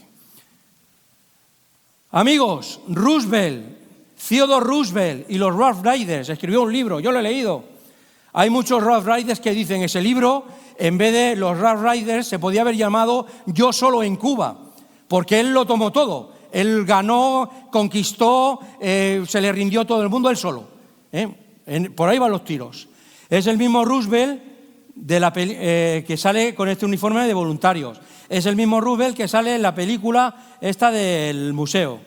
Es el mismo Roosevelt que se le hacen series, aquí con actores famosos, ahí en Estados Unidos. Es el mismo Roosevelt que está en el Monte Rushmore, el tercero. Y es el mismo Roosevelt que en el año 2001 se le concede, a título póstumo, lógicamente, la Medalla de Honor del Congreso, que, como sabéis, es la más alta condecoración militar que da el gobierno americano, de acuerdo a uno de sus descendientes, será su abuelo, o su hijo, o su nieto, o su primo, yo qué sé. Ahí lo tenéis. Esto es una trinchera española en Lomas de San Juan, una trinchera americana. Amigos, quedaros con esto. España tiene 550 bajas, es cierto. Los americanos tienen 1.600 bajas. Esto es impensable e inasumible en cualquier fuerza de asalto, porque ya está empezando a llegar la enfermedad, el mosquito, camaradas. Es decir, los americanos ven que en un día de combate, en el Caney y en Lomas de San Juan, tienen unas cantidades de bajas que son absolutamente inasumibles. Y empiezan a pensar incluso en reembarcar. Piensan que están perdiendo la batalla. En volverse a Siboney, reembarcar y largarse y venir reforzados, etcétera, etcétera, etcétera. Algo parecido a lo de Dewey en Filipinas. Finalmente, esta es la línea hasta la que se llega. No se intentó conquistar Santiago y estaban a 15 kilómetros, al ladito. Shafter, que es el general de tierra, le dice a Sampson, que es el general naval, que fuerce el bloqueo y que entre con sus barcos. Sampson le dice que deje de fumar la hierba que crece en su tienda, que no es sano para la salud. ¿Qué tontería es esa? Forzar un bloqueo por una bocana así de estrecha con una escuadra enemiga dentro, operativa. Bueno, camaradas, y hace bien Shafter en tener miedo, porque el valiente coronel Escario viene desde Manzanillo con 3.700 neandertales a reforzar Santiago de Cuba. Lo que pasa que vino andando, lógicamente, a sangre y fuego, combatiendo. Recuerdo, el oriente cubano pertenece a la rebelión cubana, a los mambises. Llegó el 3 de julio, que fue el día de la batalla. Hay gente que le gusta hacer ucronías. A mí no me gusta demasiado porque no es otra cosa que fantasear. Ucronía es qué habría pasado si. Eso son fantasías. Pasó lo que pasó y lo que no pasó, no pasó. Pero a lo mejor si hubiera llegado un poquito antes, no lo sé. ¿Qué habría pasado? ¿Habrían salido los barcos? No lo sé. Es un refuerzo muy grande, ¿eh? Bueno, no lo sabremos. Finalmente el general Blanco le dice a Cervera que embarque sus dotaciones y que salga. Blanco está en La Habana, Blanco piensa que los barcos españoles pueden caer en manos enemigas. Finalmente, Cervera, ¿qué hace? Cumplir la orden. ¿En qué orden? Bueno, pues el orden de batalla es los 4 cruceros primero y detrás los 2 destructores. El Terror se había quedado en Martinica, ¿os acordáis? Y por aquí hay que salir. Aquí está el Merrimack, que no impide, pero sí condiciona el paso, limita. El primero que sale es el Teresa, donde va Cervera. El segundo es el Vizcaya, tiene los fondos sucios. En los cascos, esto los marinos lo saben muy bien, en los cascos de los barcos crece una especie de crustáceo, ¿no?, del escaramujo que llaman, que le quita muchísima velocidad a los barcos. Por eso los barcos muchas veces no, hay que sacarlos a dique seco y limpiarlos, y tienen que quitarle el escaramujo, porque dicen los expertos que pueden perder de 2 a 4 nudos, es mucha velocidad. El Vizcaya tenía los fondos sucios. El Colón, sin sus cañones de romper, el Oquendo, el bravo Oquendo, ahora hablaremos del Oquendo, ahora veremos al Oquendo, y detrás los destructores. La idea del Teresa, porque hay por ahí en internet unos esquemas de la batalla que hay ecuaciones nucleares que son más sencillas, no hay quien lo entienda, ya os lo explico yo. El plan de batalla es, se sale por la mañana, se podía haber salido por la noche, se sale por la mañana, no sé por qué Cervera lo hace, y esta es la parte de la escuadra bloqueadora que hay. Hago aquí puntualizaciones. El Vixen y el Gloucester son yates armados, no son barcos de guerra, son yates a los que se le pone un cañoncito.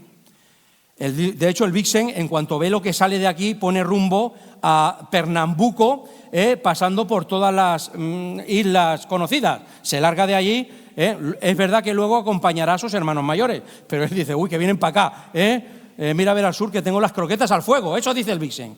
El Brooklyn, un crucero, no es un acorazado, el barco más rápido. El Texas, un acorazado antiguo.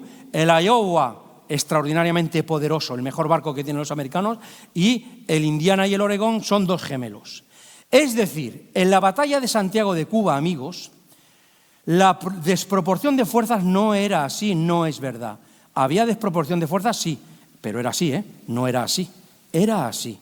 Hay combates menores que ocurren en esta misma guerra, donde la diferencia sí era así, que sale victoriosa para las armas españolas.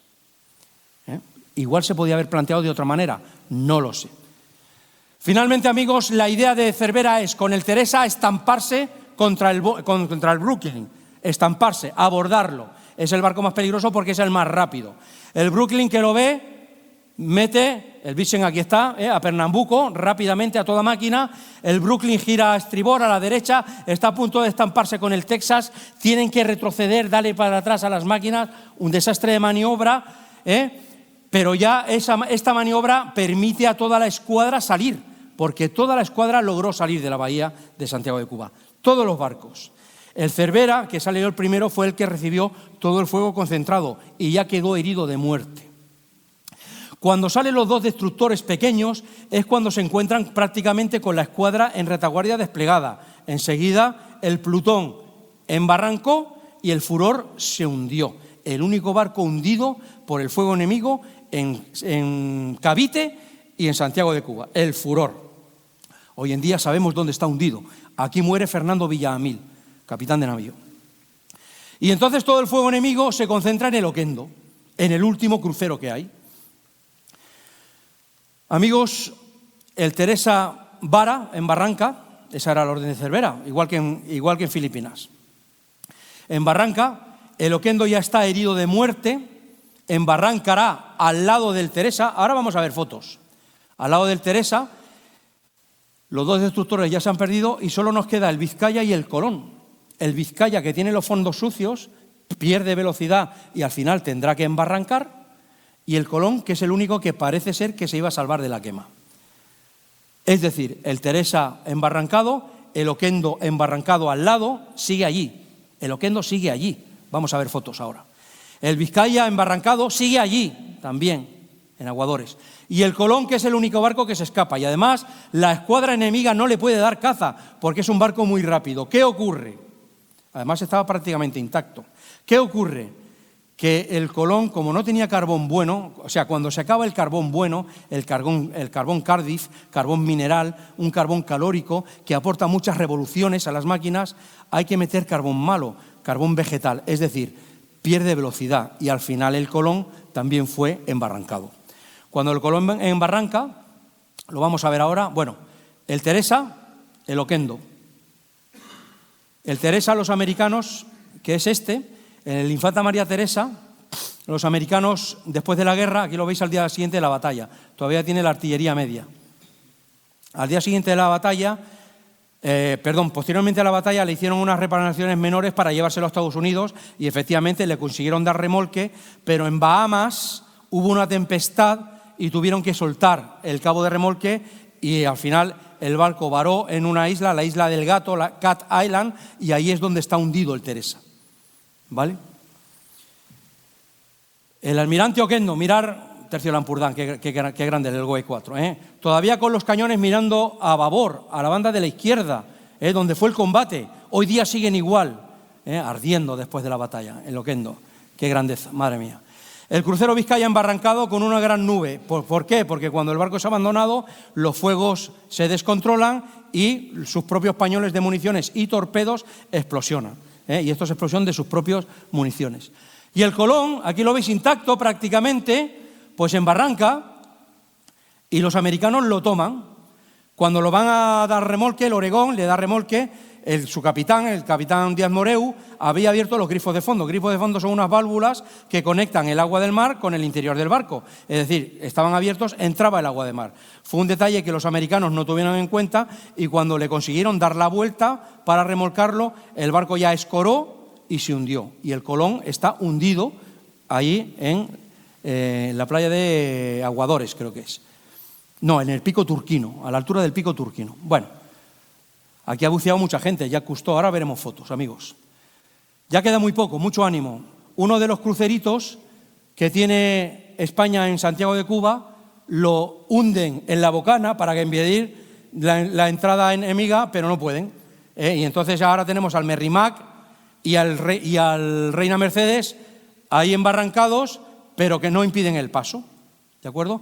Este barco después los americanos lo reflotaron y lo utilizaron en su armada. De este barco, que tenía 6 cañones modernos, fue del que desmontaron 4 para baterías en tierra. Solamente conservó 2. Aquí veis uno y en la otra banda pues tenía otro. Bueno, el Reina Mercedes. Esta es la isla Cayo Smith, ahora se llama Cayo Granma, y aquí estaban las baterías de la socapa. Aquí esto no lo saben ni los cubanos. Aquí arriba estaba la socapa baja y la socapa alta. Subiendo a la socapa alta hay 2 cañones, todavía están, del Reina Mercedes y 3 cañones de avancarga, que ahora vamos a ver las fotos. Finalmente Santiago capitula el 14 de julio del 98. Esta es la plaza de Santiago de Cuba. Cuando vayáis a Santiago de Cuba, ahora mismo el fotógrafo está dándole la espalda a la catedral, está mirando hacia abajo, porque el edificio ha cambiado. Aquí se sube la bandera de las barras y las estrellas, que nadie piensa que aquí se subía la bandera cubana o que en Manila se subió la bandera filipina. Aquí se subieron la bandera de las barras y las estrellas. Fijaros aquí el cartel, ¡Viva Alfonso XIII! Por lo menos le jodemos la foto. La foto inmortal, ahí lo lleváis. ¡Viva Alfonso XIII! Ahí está, ahí lo lleváis. Bueno, amigos, ya queda poquito, ya la guerra está acabando, ya hemos triunfado en Filipinas, los americanos han triunfado en Cuba, queda Puerto Rico. Vamos a darnos prisa, no vaya a ser que se firme la paz, venga, todo el mundo a Puerto Rico. Y efectivamente se desembarca en el sur de Puerto Rico y se avanza hacia San Juan, que está en el norte, para tomar la isla. Y que cuando sean las negociaciones de paz, la isla de Puerto Rico esté dentro también del Tratado de París, como así fue. Aquí tenéis al comandante Martínez Illescas, héroe de Coamo. Os invito a que busquéis en internet la carta, murió allí, está señalizado donde muere el capitán Martínez Illescas, la carta que le escribe el oficial americano enemigo a su viuda del comportamiento de su marido en el combate. Son cosas muy curiosas. Finalmente, amigos, España ya no tiene nada, ha perdido la armada, tiene todavía barcos, pero claro, los barcos, ¿dónde? A la península, al Caribe, a Filipinas. Filipinas está en la antípoda, en el otro extremo del mundo. Ojo que los americanos aprietan, dicen, ojo con las Canarias que voy. Cuidado que voy a Canarias, ¿eh? Entonces, finalmente, se fuerza la situación y se firma el Tratado de París, en virtud del cual España renuncia a su soberanía. Vamos a ver, los Estados Unidos habían vendido tanto que ellos iban a liberar Cuba que no pudieron quedarse con Cuba, a diferencia de lo que hicieron con otros territorios. España renuncia a su soberanía en Cuba, cede Puerto Rico y Guam en el Pacífico a los Estados Unidos, que actualmente siguen conservando. Ya sin ningún interés vende a los Estados Unidos las Islas Filipinas. Las Islas Filipinas fue el gran caballo de batalla en las negociaciones porque los americanos no habían conquistado las Filipinas, tenían un trocito de la isla de Luzón, nada más, y las Filipinas eran muy grandes. Los americanos se pusieron muy flamencos y al final se vistió con un cheque de dinero y, lógicamente, España ya dijo, bueno, ya no queremos saber historias ultramarinas, con lo cual las Filipinas también para vosotros. El 1 de enero del 99, al año siguiente, primer día del año siguiente, esto fue el 10 de diciembre, perdón. A las 12 del mediodía se produce el abandono de Cuba y en verano ya España, sin ningún interés ultramarino, vende a otra potencia emergente, que en este caso es Alemania, el resto de posesiones que tenía en el Pacífico. En este caso son el resto de las Islas Marianas y las Islas Carolinas. Las Islas Carolinas los alemanes fundaron muchas colonias allí. El 1 de enero del 99, vestida de riguroso luto, aquí veis, arriando, solamente había 2 banderas españolas en La Habana. En el castillo, en el Palacio de los Capitanes Generales, visita obligatoria en La Habana, brutal. Brutal. La Habana Vieja hay que verla, es brutal, bestial.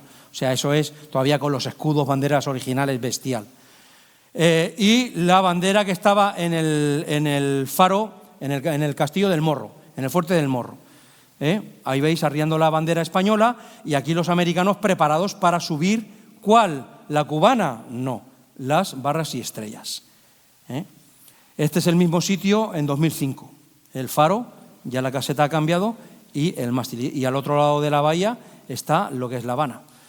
Amigos, ya queda muy poquito, ya queda, bueno, sabéis que me gusta acabar siempre con misceláneas, porque son cosas chulas. Mirad, este es el cañón, uno de los cañones, este es del almirante Oquendo, de proa, González Ontorria, de 280, con una barbeta, va protegido, con una coraza, y este es el mismo cañón en 2011 o 12, no me acuerdo cuándo fue, con un Neandertal, con mi amigo Walter. Lo que pasa es que cometí el error, ahí tengo una banderita pequeña, cometí el error de llevarme una bandera pequeña. Por eso tengo las manos arriba y no se ve la bandera. No volveré a cometer ese error. Este es el almirante Oquendo y está en la playa. Es decir, esto es coger, nadar 100 metros y pegar con la cocorota en las torres del Oquendo. Esto es en la actualidad, la torre de proa delante y el tubo de popa. Lo mismo, estas son las calderas, los tubos de vapor. Bueno, esto es algo muy parecido que ocurre con el Vizcaya, con otro crucero, la torre de proa, la torre de popa está hundida. Fijaros qué buena esta foto, que se ve perfectamente el contorno del barco, el contorno del pecio, con la torre de proa de delante, que es esta, del Vizcaya. Ahí, ¿qué profundidad hay? Ahí cero. Ahí eso es profundidad de snorkel, de gafas, aletas, del todo a 100 y a bucear. Fijaros, esto es una imagen, a ver si corre el vídeo, del Vizcaya. Posteriormente, el barco se quedó ahí hasta la actualidad, con el agujero que hicieron en proa, la explosión de sus propios torpedos, y ya aquí el barco está abandonado. Los americanos nunca quisieron recuperar la artillería grande, sí que desmantelaron la pequeña, y está diseminada por muchos pueblos de los Estados Unidos, en las plazas de los pueblos, en los ayuntamientos, en las academias militares, etcétera, etcétera. Este no es el Vizcaya, pero yo me imagino que el kayakista está pensando ahí en embarrancar, o yo ni sé. Seguramente sea un blanco, tiene la nariz puntiaguda. Ya os digo yo que este tío ahora mismo, bueno, no sé por qué he puesto esta foto, se me ha colado. ¿Qué pasó con el Cristóbal Colón? En los años 60, Jacques Cousteau, el famoso oceanógrafo, fue a bucear en estos barcos.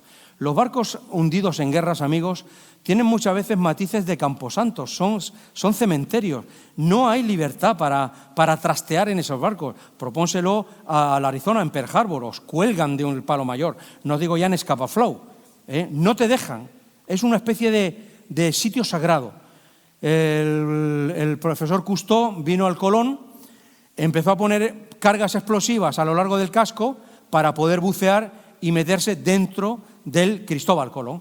Si buscáis algún día en internet, pues veréis al señor Jacques Cousteau buceando en el Cristóbal Colón.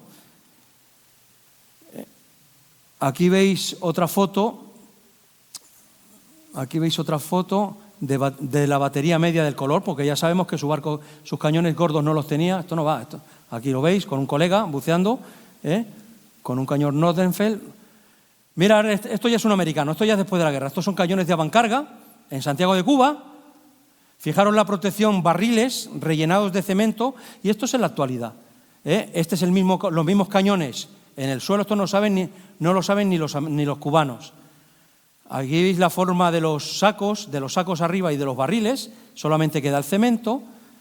Esta foto la hice, amigos, vamos a ver, en la transición de avancarga a retrocarga, en la transición en medio está que a los cañones de avancarga se les hizo un rayado a las ánimas, un rayado primitivo, unas estrías. Para ayudar al giro del proyectil se le ponía a la propia granada unos tetones, se llamaban así, hay muchos en los museos, proyectiles de tetones, ¿para qué? Porque cargaban todo por adelante, no, por detrás no, solamente cargaban por adelante, para ayudar a que el proyectil cogiera las estrías y saliera dando el giro, dándole estabilidad. Y ya después vino la retrocarga, ¿vale? Esto está en Santiago de Cuba, en la socapa alta, hay 3, este es uno de ellos. Bueno, ya queda muy poco, amigos. En Cuba, sabéis que ha sido muchas veces amiga, enemiga de Estados Unidos, ahora son enemigos desde Fidel Castro. Bueno, aquí veis en el malecón, en el paseo del malecón en La Habana, está el monumento a las víctimas del Maine. Ha cambiado mucho. Al principio tenía un águila arriba, después las leyendas han cambiado en función de la amistad con los Estados Unidos. Y aquí veis 2 de los cañones de 10 pulgadas de los gordos del Maine, que ahora hablaremos nosotros del Maine.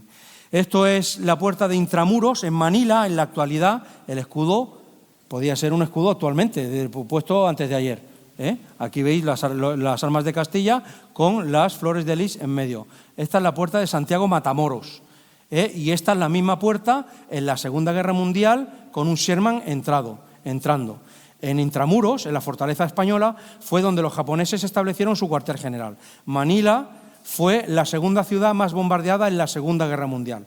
La primera, dependiendo de la fuente que leamos, o fue Dresde o fue Varsovia. ¿Vale? Bueno, estos son chascarrillos históricos, curiosidades. Esta es la plaza Vara de Rey en Ibiza, él era ibicenco o ibicense. Esto está muy cerquita de Atocha. Cuando vayáis en Atocha y tengáis una horita, buscar en internet que ahí está el monumento a los héroes de Caney y a Vara de Rey. Este no está en Caney, pero bueno. Amigos, ¿qué fue del Maine? El motivo por el cual los Estados Unidos declararon la guerra a España. ¿Qué fue de ese acorazado? En 1911, ya después de la guerra, ya España no tiene ningún interés, los americanos construyen, porque la verdad es que entorpecían la navegación en la bahía, construyen un dique alrededor del barco, bombean el agua para reflotar el barco, y así hacen. El barco estaba partido en 2, para reflotar el barco, y así hacen. España, para salvar su honor, su honrilla, pide colaborar y pide investigar cuál fue el verdadero motivo del hundimiento del Maine. Estados Unidos nunca dejó. Lo que hicieron es sacar el barco, cogieron una fosa, una sima, mucha profundidad, y hundirlo con todos los honores militares, con todas las banderas del mundo, y de paso quitar todas las pruebas de en medio. En los años 70, amigos, el almirante Rickover, nada más y nada menos que el padre de la propulsión nuclear en la Armada de Estados Unidos, nada más y nada menos, era un hombre inquieto, era un hombre culto, y él nunca le convenció la versión oficial. Y él quiso saber realmente qué había ocurrido con el Maine. El Maine no lo podían investigar, ya estaba hundido en una sima. Pero sí que había mucha documentación y había ya mucha experiencia en los años 70, después de muchas guerras, y había ya muchos estudios de ingeniería que podían poner luz a lo que ocurrió con el Maine. Y he puesto aquí este texto porque es verdaderamente revelador. No vamos a entrar en detalle. Él contrató a unos ingenieros que al final dicen lo siguiente, leo textualmente. No se han encontrado ninguna certeza técnica en la documentación examinada de que una explosión externa iniciara la destrucción del USS Maine. Las pruebas disponibles están en consonancia únicamente con la explosión interna. Por lo tanto, llegamos a la conclusión de que una fuente interna fue la causa de la explosión. La más probable fue el calor de un incendio en la carbonera contigua al pañol de reserva de los proyectiles de 6 pulgadas, de un polvorín. No obstante, como no hay modo de probarlo, el Maine está hundido en una sima, no pueden eliminarse como posibilidades otras causas internas. Es decir, lo que provocó la explosión del Maine fue que en estas temperaturas, con estos calores, el carbón polvo muchas veces se autoenciende. La autocombustión se llama así, pasó muchas veces. Y además el capitán Sigsbee, que es el comandante del Maine, no era un portento de disciplina en su barco. Varias veces estuvo constipado en su camarote. Tuvieron que llamarlo al orden. El gesto, perdón, es un poco para los militares. Estuvo arrestado, le llamaron al orden porque no fue ningún portento de disciplina. Él entrando en Nueva York incluso se estampó contra un muelle. Ahí también estuvo constipado, no sé si varios días o varias semanas. Finalmente se enciende el carbón, se autocombustiona, hay un incendio y como al lado hay un pañol de munición, se transmite el fuego y por eso la detonación que partió el barco en 2. Eso es lo que nos dicen los ingenieros. Hay muchos restos del Maine en muchos sitios. En Arlington, que sabéis que es el cementerio militar de Washington, está el mástil de proa. Y ya sabéis tanto como yo de todo esto, amigos. Ya acabamos. Como veis, ya quedan solamente 2. El mes que viene, en mayo, queda el monográfico del asedio de Valer, los últimos de Filipinas. Y ya para finalizar en junio, antes de antes de San Juan, será la del desastre anual, que esa posiblemente sea de las mejores de todas estas. Por mi parte no tengo nada más. Si tenéis algún tipo de duda, inquietud, cuestión, sugerencia, pregunta, estoy absolutamente... Sí, por favor. Sí.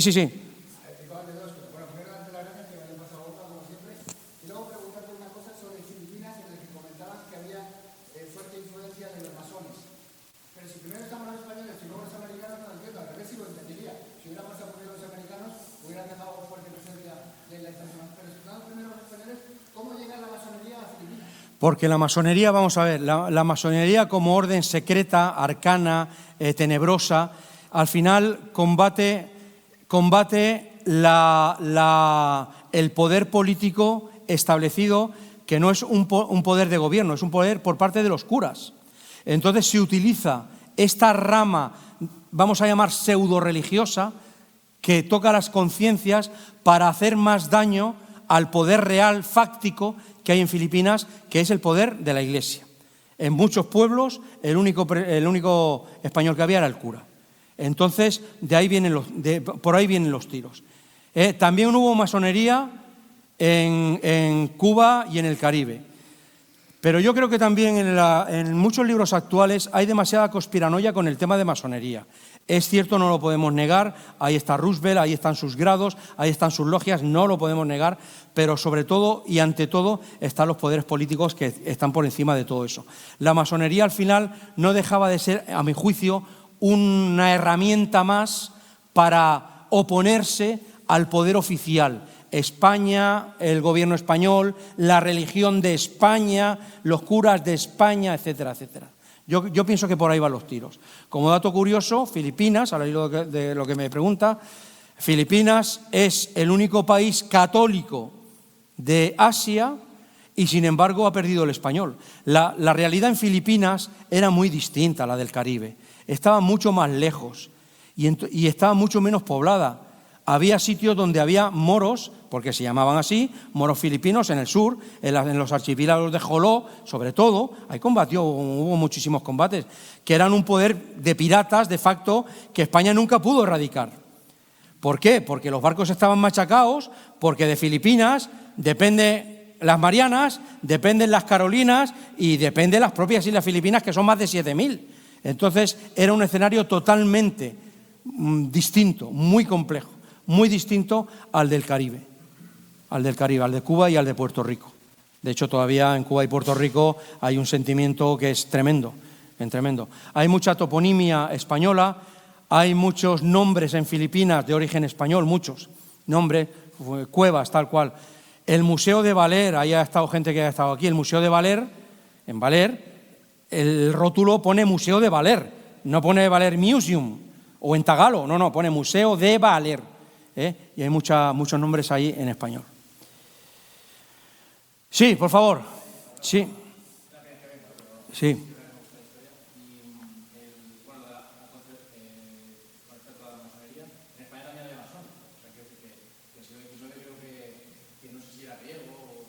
Sí.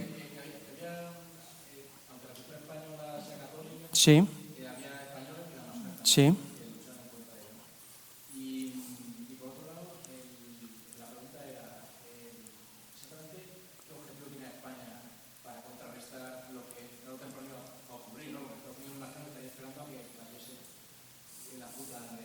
Claro, Estados Unidos se expande y con los países pequeñitos que se encuentra se los come, se los merienda. Fue el año de las pensiones en Hawái, en Samoa, en Filipinas, controla el centro de... Claro, no podemos separar, lo he dicho al principio, no podemos separar de la genética española Cuba, sobre todo Cuba, el Caribe, porque a Cuba llegó Colón. Es que estamos hablando de Colón, es que estamos hablando del siglo XV. Es decir, Cuba en el siglo XIX, en estos años, es tan español como hablar de Tenerife. Es como hablar de Tenerife. Entonces, muchos piensan, ¿se tenía que haber defendido? Pues yo no lo sé, que cada uno saque sus conclusiones. A ver quién es el político valiente que dicen, nos rendimos y nos vamos de Cuba. Eso a la reina regente, María Cristina, decía que no, que ella no iba a consentir que en su regencia, en su reinado, entregarle a su hijo Alfonso XIII un país roto, desmembrado. Entonces, pero al mismo tiempo está la máquina arrolladora de los Estados Unidos, que es imparable, porque lo fue, es imparable. Estados Unidos conquista toda la parte de Norteamérica prácticamente, la conquista del oeste, se merienda a México, a lo que se fue Nueva España. En el Tratado de Guadalupe Hidalgo, los Estados Unidos se quedan con el 52% del territorio, más de la mitad, que es la actual frontera, el río Bravo. Todo lo demás se lo comen. Es decir, la huella, que es lo que veréis mañana cuando vayáis a ver We de Hispanos, la huella hispana en Norteamérica, pese a quien pese, es mucho más la huella fundadora de Norteamérica, a mi juicio. Pero no lo digo con soberbia, que aquí no hay que presumir de nada, hay que coger los mapas y leer historia. Yo creo que es mucho más hispana que anglosajona, mucho más. Las 13 colonias eran una salchichita, dicen algunos, que después se fueron expandiendo, es verdad, pero, o sea, no se puede comparar ni del modelo ni siquiera de poblacional, porque España es la que crea ex nihilo, de la nada, crea un montón de cosas, muchas cosas, ciudades, carreteras, hospitales, universidades. Fue totalmente distinto. ¿Qué busca España? Pues España busca mantener aquello que no se podía mantener. Eso es lo que buscaba España. Conservar Cuba. ¿Y eso cómo se hace? Pues yo qué sé. ¿Cómo conservamos Cuba ante una arrolladora máquina? Pero entonces, ¿cuál es la solución? ¿Irnos de Cuba? ¿Eso quién lo dice? ¿Quién es el valiente que dice, España, españoles, nos vamos de Cuba? Claro, eso no, es muy fácil decirlo aquí, ¿no? Estas cosas siempre pasan, amigos, siempre que España pierde. Es un elemento paradójico que a mí me pasa exactamente igual, como es algo que me escuece, pero claro, le quita rigor al relato, no me tiene que escocer, porque eso fue lo que pasó. Y hoy día tenemos que estar separados de todo esto. Ya sabéis lo que digo en mis conferencias. Que España no podía perder Cuba soltándola tan fácilmente. Digo yo, que fue lo que pasó por aquellas cabezas. Cervera, como dato curioso, Cervera ve tan claro el desastre, pero claro, Cervera también hay que leerlo, ¿eh? Y hay que entenderlo para bien o para mal, que cada uno saque sus conclusiones. Cervera ve tan claro el desastre que él empieza a guardar toda la documentación que él intercambia con el gobierno central. El gobierno central son militares, marinos, son marinos. Para después de la gran hecatombe, iba a decir justificar, no seré yo el que hable mal de Cervera, pero en fin, Cervera no sale a ganar una batalla, como hubo otros que sí. Se me ocurre, por ejemplo, Blas de Lezo. Cervera sale. ¿Qué idea tenía Blas de Lezo cuando leían 186 barcos ingleses y él tiene 6? Fijaros si tenía justificación. Pero es que hay muchos combates menores, que no hemos comentado, no tenemos tiempo, donde la diferencia sí era brutal y disparando desde pontones, que son barcos que no tienen máquina, que están abarloados, están atracados, perdón. Eso es el valor del barco. Los americanos se van de allí con cruceritos de mediana entidad, escorados incluso, pensando que estaba toda la costa artillada. Tal fue el fuego de artillería de los marinos que estuvieron ahí zumbando. Quiero decir, pues da que pensar. Lo hizo bien, lo hizo mal, y ahí que cada uno saque sus conclusiones. Cervera, desde luego, es idolatrado en Estados Unidos. Aquí en España le quitamos los nombres a las calles. En Estados Unidos es admirado y es reconocido. Fue cogido prisionero, lo enviaron a Anápolis, hay muchas fotos de él en la Academia de Anápolis, con toda en la Academia de Naval, con toda la oficialidad de la escuadra española. Más preguntas. Sí, por favor.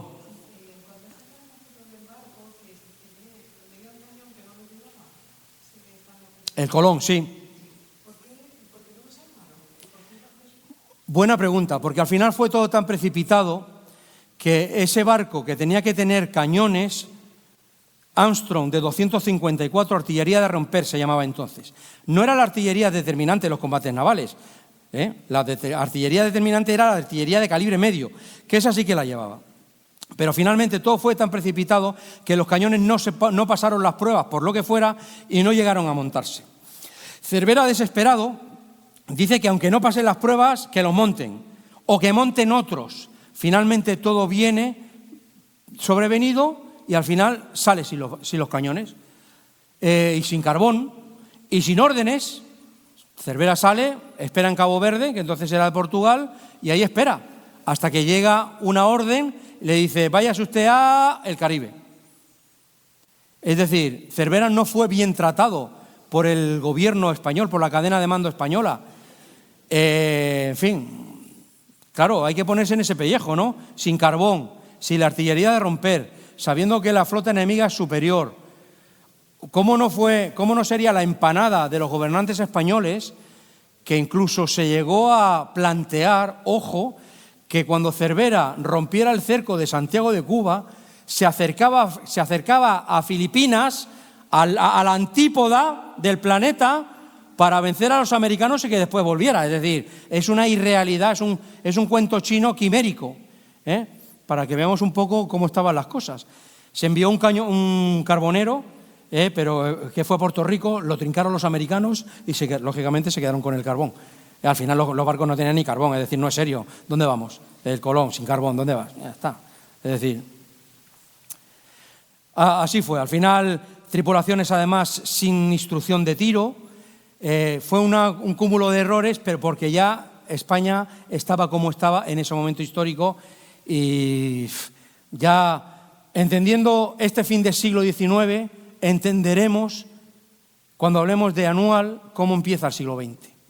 Porque África no se puede entender sin los africanistas o, lo que es lo mismo, sin Cuba, Filipinas y Puerto Rico. ¿Más preguntas? Sí, por favor. No. Sí, pero no. Era muy leve. Hubo un levantamiento en Lares, pero no lo hubo como en Cuba, no hubo movimiento rebelde y mucho menos como en Filipinas, no. Hubo insurrección porque en estos momentos históricos, claro, todo el mundo quiere ser independiente cuando ya se oyen gritos de independencia en todos sitios. Sí, hubo el grito de Lares, el grito de Morelos, el grito quiere decir donde se produce la rebelión, el foco de la rebelión. Pero no era, de hecho en Puerto Rico actualmente hay un enorme sentimiento pro-español. Lo que pasa que, claro, la España de ahora no es la España del siglo XIX. Esto lo explica muy bien Rocabarea. Hay ahora un movimiento que también creo que es quimérico, a todos nos gusta mucho, pero no deja de ser quimérico, amigos, de volver a la madre patria. La madre patria, la España actual, no es la España del XIX, no os digo ya del XVIII, XVII o del siglo XVI, es decir, ahora habría que ver qué país es incluso más poderoso. Santo Domingo, ahí lo ponía en una de las diapositivas, quiso volver a la madre patria, y eso costó una guerra que perdimos. Allí combatió Baylor, combate en la guerra de Puerto Rico, de Santo Domingo, les concedía la medalla laureada allí, y ahí combatió Máximo Gómez, que fue el generalísimo cubano rebelde, pero que en Santo Domingo combatió en el bando español. Seguramente se desencantara. Es decir, en Puerto Rico fue, además los americanos fueron así, vamos, que se firma la paz, y efectivamente así hicieron, y así fue. Es una isla de segunda, como sabéis. Puerto Rico, los puertorriqueños tienen algunas ventajas, pero no tienen, por ejemplo, no pueden votar. Ellos lo consideran, los americanos, ciudadanos de segunda. Parásitos del gobierno. Yo es que cuando salgo al extranjero me gusta mucho hablar de estas cosas con americanos y tal, y hago preguntas y ellos así lo consideran. Ellos lo hispano, como que no.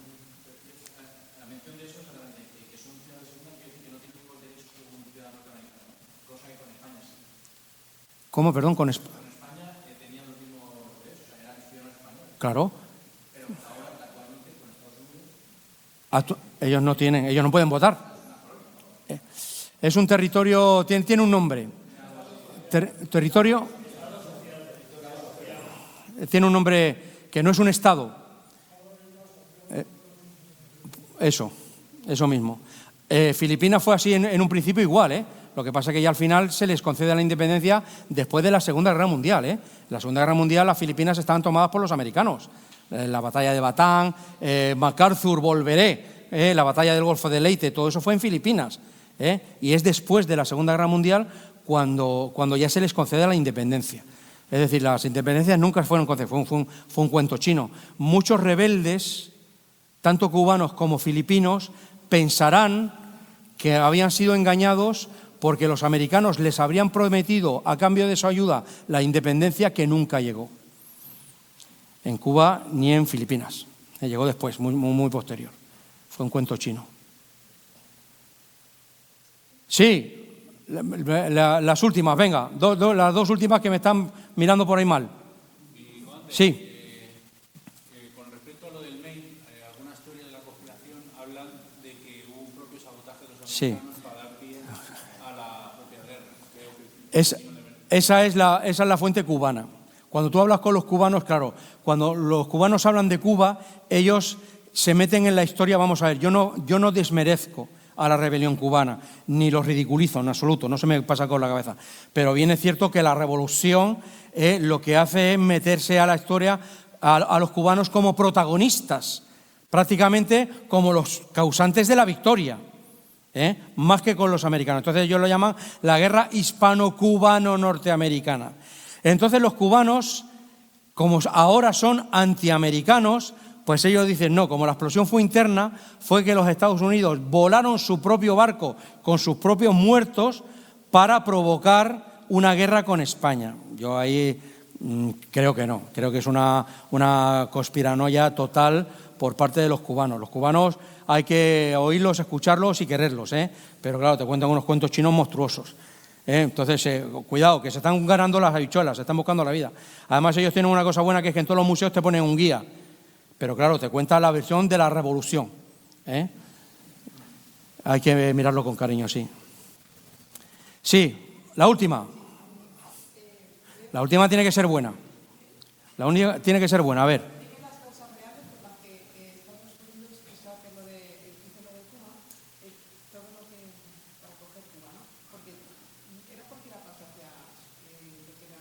Claro, para todo. Para todo, ellos ya están pensando en el istmo de Panamá. Cuba es un territorio europeo, español, europeo, que está en la puerta de su casa. Y eso el monroísmo, la doctrina Monroe, no lo aceptaba. América para los americanos, decía Monroe en 1823. Claro, él pensaba América para los norteamericanos. Entonces, al final, es un país, Esmeralda, en expansión, y al final el que está en medio es fagocitado, si es tan sencillo como eso. Y en el caso del siglo XIX fue así. Estados Unidos es una potencia que industrialmente crece brutalmente, exponencialmente, y necesita el mundo. Y entonces se expande en el continente, se le queda corto, salta al Pacífico, entra en China, se come Hawái, se come las Filipinas, se come una de las Islas Marianas, se expande y se expande en el Caribe. Y los países que están muy venidos a menos, ahí pierden. México, España, claro, no teníamos entidad para defender todo eso. Al final, el pez gordo se come al pez pequeño, es así. Es tan sencillo y tan viejo como eso, es así. Bueno, mi coronel, por mi parte nada más, porque ya veo caras ahí ya...